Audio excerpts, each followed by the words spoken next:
ஆண்டவருடைய பரிசுத்தமுள்ள நாமம் மகிமைப்படுவதாக. லாகிம் டிவி வழங்கும் ஆட்டுக்குட்டியானவரின் சத்தம் என்கின்ற இந்த நிகழ்ச்சிக்கு உங்கள் யாவரையும் நாங்கள் அன்போடு கூட வரவேற்கிறோம். நாம் யாவரும் இருக்கிற இடத்தில் நம்முடைய கண்களை மூடி நம்முடைய தலைகளை தாழ்த்தி நாம் ஜெபிப்போம்.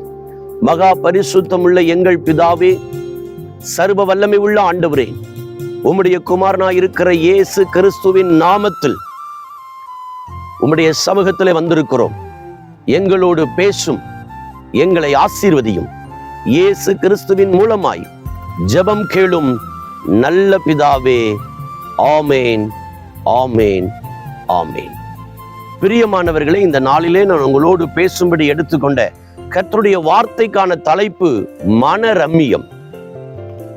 மனரம்மியம். பிலிப்பியர் 4:11 சொல்லுகிறது, நான் எந்த நிலைமையில் இருந்தாலும் மனரம்மியமாய் இருக்க கற்றுக்கொண்டேன். ஒரு அருமையான விவசாய பண்ணையை வைத்திருந்த ஒரு நபர். ஒரு குறிப்பிட்ட பகுதி முழுவதும் மரங்கள், இன்னும் சில குறிப்பிட்ட பகுதி முழுவதும் பார்த்தீங்கன்னு சொன்னால் ஏராளமான நெல் வயல் நிலங்கள், மிகப்பெரிய கிணறு. இவ்வளவு தோட்டத்திற்கு சுற்றிலும் 2 மாடி அடுக்கு கொண்ட ஒரு அருமையான வீடு.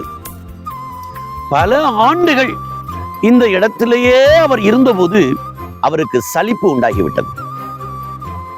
இந்த மரங்களை, இந்த விவசாயங்களை, இந்த கிணறுகளை, இந்த வீட்டை பார்த்து கொண்டே இருந்தபோது அவருக்கு மனம் சலிப்பாகிவிட்டது. இந்த அருமையான பண்ணை நிலத்தை விற்று இதை விட பிரம்மாண்டமாய் இருக்கிற ஒரு பண்ணை நிலத்தை வாங்க வேண்டும் என்கிறதான ஒரு ஆசை அவருக்கு வந்தது. ஆகவே அந்த ஊர் தரகர் ஒருவரை அணுகி, தன்னுடைய பண்ணை நிலத்தை நான் விற்க போகிறேன் என்று அவர் சொன்னார். அப்பொழுது அந்த தரகர் சொன்னார், நாளைக்கு நான் உங்கள் இல்லத்திற்கு வருகிறேன். நீங்கள் விற்க வேண்டும் என்று சொன்ன அந்த நிலத்தை எல்லாம் என்னுடைய தொலைபேசியிலே நான் புகைப்படம் எடுத்துக்கொண்டு நான் அட்வர்டைஸ்மெண்ட் கொடுத்து விடுகிறேன். பிற்பாடு அங்கே கீழே உங்கள் தொடர்பு முகவரியை கொடுக்கும் போது அதை வாங்கக்கூடிய நபர்கள் உங்களை தொடர்பு கொள்வார்கள் என்று சொல்லி சரி என்று சொன்னார். மறுநாள் காலை வந்தது.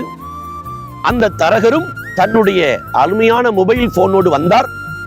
அந்த பசுமை நிறைந்த மரங்களை அவர் போட்டோ எடுத்தார். அற்புதமான அந்த வயல் நிலங்களை போட்டோ எடுத்தார். இந்த அருமையான மரங்களுக்கு நடுவில் இருக்கிற 2 மாடி கட்டிடத்தை அவர் போட்டோ எடுத்தார். அந்த அருமையான கிணற்றை அவர் போட்டோ எடுத்தார். இவை எல்லாம் ஒருங்கிணைத்து விட்டு ஒரு ஆல்பமாக தயாரித்து அவரிடத்திலே கொண்டு வந்தார் ஒப்புகைக்காக.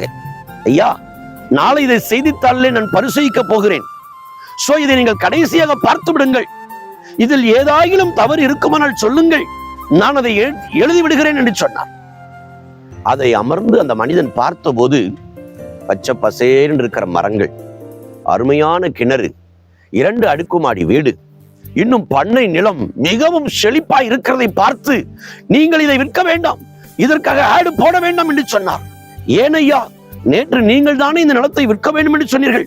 நேற்று என் சூழ்நிலை அப்படி இருந்தது, நான் சொல்லிவிட்டேன். ஆனால் இவ்வளவு அருமையான ஒரு நிலத்தில் நான் இருக்கிறேனே என்கிறதை நான் பார்க்கும் போது எனக்கு மிகுந்த மன மகிழ்ச்சியா இருக்கிறது.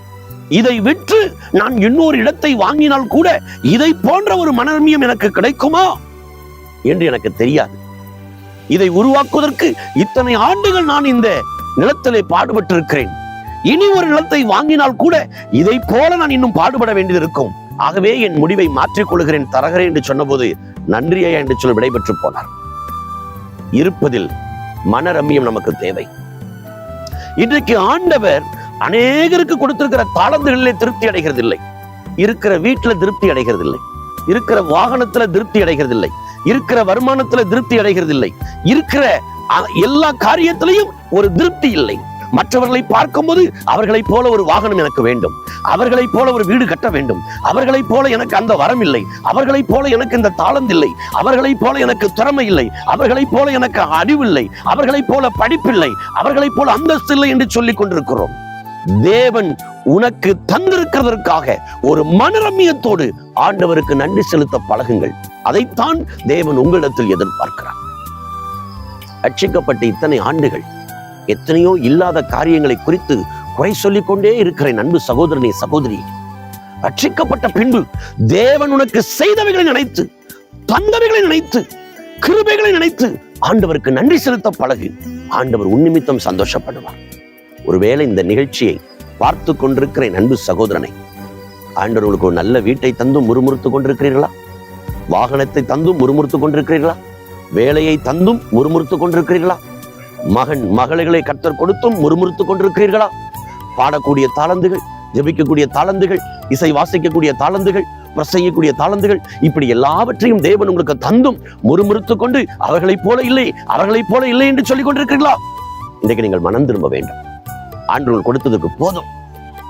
பவுல் மிக அருமையாய் சொல்லுகிறான், எந்த நிலைமையில் இருந்தாலும் நான் மனரம்யமாய் இருக்க கற்றுக்கொண்டேன். பணம் இருக்கும் போதும் நான் மனரம்யமாய் இருப்பேன், பணம் இல்லாத போதும் நான் மனரம்யமாய் இருப்பேன், பசியா இருக்கும் போதும் நான் மனரம்யமாய் இருப்பேன், பசியா இல்லாத போதும் நான் மனரம்யமாய் இருப்பேன். மனரம்யம் நமக்கு மிக அவசியம். கண்களை மூடி ஜெபிப்போமா? நல்ல பிதாவே, வானத்துக்கும் பூமிக்கும் ஆண்டவரே, இயேசு கிறிஸ்துவின் நாமத்தில் இன்றைக்கு மனரம்யமாய் இருக்கக்கூடிய கிருபைகளை எங்களுக்கு தாரும். நான் எந்த நிலைமையில் இருந்தாலும் மனரம்யமாய் இருக்க கற்றுக்கொண்டேன் என்ற பவுலுடைய வார்த்தைகளை நாங்கள் கேட்டு எங்களை அர்ப்பணிக்கிறோம்.